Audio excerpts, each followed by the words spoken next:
आ रहे हैं number system class 10th first chapter का क्वेश्चन है ये, जो कि हर साल पेपर में आता है और काफ़ी इंपॉर्टेंट है ये क्वेश्चन। ठीक है, तो हमने सबसे पहले इसको एज्यूम करा है अपोजिट, प्रूफ करना हमें इरेशनल नंबर, और हमने इसको मान रखा है कि ये अपोजिट नंबर है यानी कि रेशनल है ये। तो सबसे पहले हम √5 = a/b लिखते हैं, क्योंकि रेशनल नंबर जो होते हैं वो न्यूमरेटर अपॉन डिनोमिनेटर के फॉर्म में होते हैं, यानी अपॉन में जो नंबर होते हैं। और यहाँ पर हमको एक बात याद रखनी है कि a and b are coprime.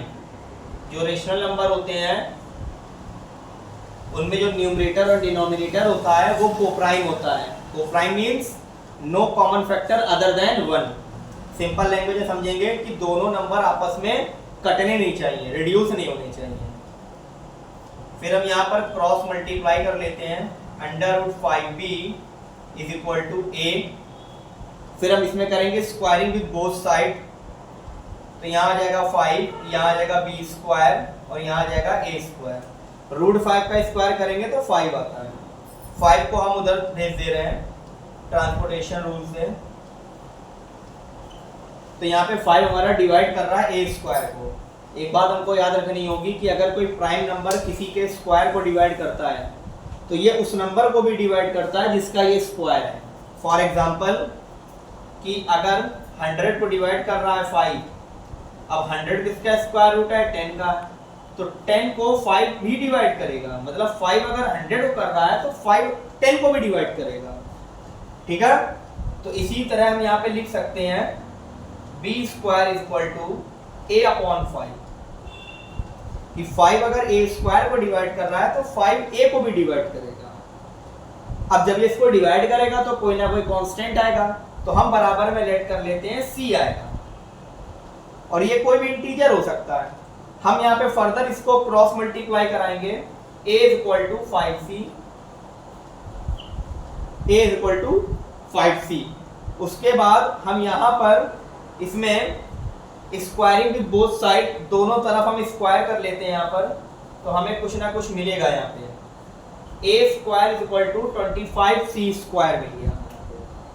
और जैसा कि हम जानते हैं इस इक्वेशन से कि a² की वैल्यू 5b² हमने ऊपर निकाली थी। अब इस a² की वैल्यू को हम यहाँ पर पुट कर देंगे,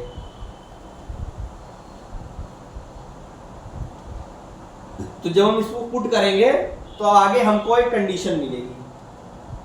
तो अभी इसको इरेज कर देते हैं पहले।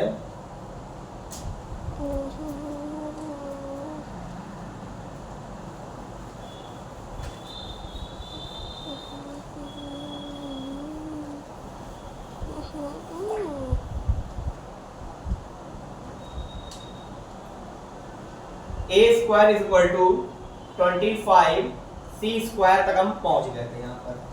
और जैसा कि हमें मालूम था कि 5b² = a² हमने ऊपर एक कंडीशन बनाई थी, और a² की जो वैल्यू है हम यहाँ पे पुट कर सकते हैं 5b² = 25c²।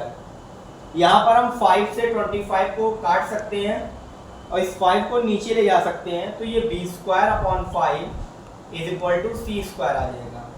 यहाँ पे भी वही कंडीशन आ गई कि 5 एक प्राइम नंबर है, 5 अगर किसी के स्क्वायर को डिवाइड कर रहा है तो 5 उस नंबर को भी करेगा डिवाइड जिसका ये स्क्वायर होगा, यानी कि it means b/5। 5 shell also divide b। 5 हमारा b को भी यहाँ पे डिवाइड करेगा। तो इस तरह से मैं कह सकता हूँ कि a/5 b/5, यानी 5 a का भी फैक्टर है और 5 b का भी फैक्टर है। तो मैं यहाँ पे लिख सकता हूँ कि a and b have a common factor of 5। अब a और b के पास तो कॉमन फैक्टर आ गया, जबकि रेशनल नंबर में तो ऐसा होता नहीं है, क्योंकि इसमें तो कोई कॉमन फैक्टर नहीं आना चाहिए 1 के अलावा। तो यहाँ पे मैं कह सकता हूँ, इसलिए therefore a and b are not co-prime। ये co-prime है ही नहीं a और b, यहाँ पर जो मैंने लेट करा था यहाँ पे। तो it means our assumption is wrong. हमने जो एज्यूम करा था वो यहाँ पे रॉन्ग करा था, यानी गलत करा था। our assumption is wrong. So by contradiction